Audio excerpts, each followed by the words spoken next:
Hello friends, today for our 16-year-old patient, what is gynecomastia, breast enlargement in males?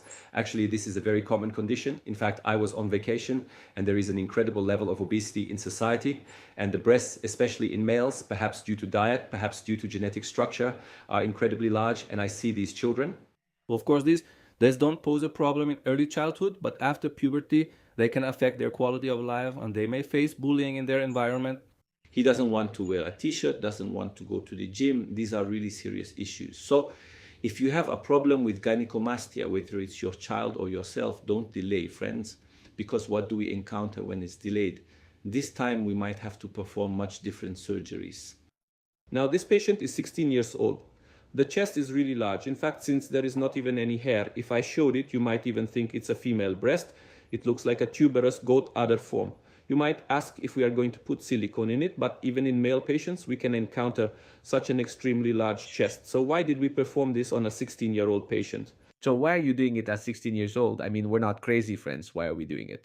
Because waiting has no benefit for this patient. It also worsens their psychology. Plus, if they gain a bit more weight or sag a bit more, they might have to undergo some very bad surgical procedures with different incisions. We have to do it for some patients. For example, a patient who weighs 150, 160 or 200 kilos, after losing weight, their chest sags excessively. Of course, we can do it with incisions for them. That's a different situation. But they brought such a patient at an early age and we solved the problem. So how do we approach these patients? First, when they come, we perform a mammogram. In the mammogram, is it a fatty gynecomastia in that tissue, or is it a glandular gynecomastia rich in milk glands, or is it a mixed type? When we did this for our patient, it was actually a mixed type. So on the right side, there was a slightly more glandular structure compared to the left, but I didn't have to cut it. This is actually very positive for the patient. I would have cut it if I had to, though. So what do we do when cutting? This glandular tissue is usually located under the nipple. It is done by entering through a small crescent-shaped area, but for this patient, I didn't find it necessary. I think this is very important. It's a big advantage for him, because you might say that it wouldn't be very noticeable within the brown-white boundary underneath. It wouldn't be noticeable, but there's still a scar there. So we're not talking about zero. Also, the patient didn't have hair on his chest.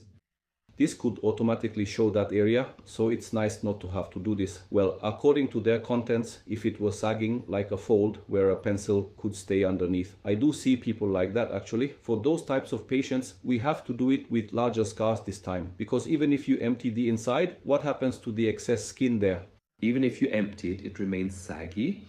Therefore, friends, it is beneficial to act before the problem progresses to a larger stage.